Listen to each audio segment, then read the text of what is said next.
জাহাজ থেকে সেই অস্ত্র নামাতে গেলে ইংরেজ বাহিনী তাদের ঘিরে ফেলে।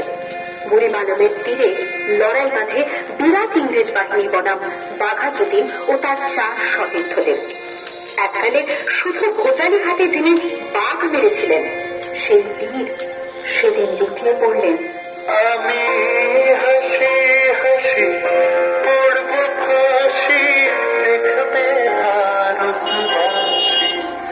ও মা হাসি হাসি পড়ব ফাঁসি, দেখবে ভারতবাসী। একবার বিদায় দে মা, ঘুরে আসি।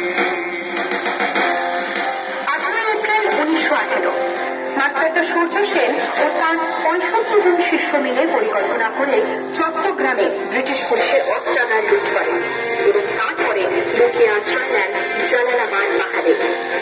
4 দিন পর ব্রিটিশ বাহিনী খুঁজে বার করে মাস্টারদা ও তার সঙ্গীদের।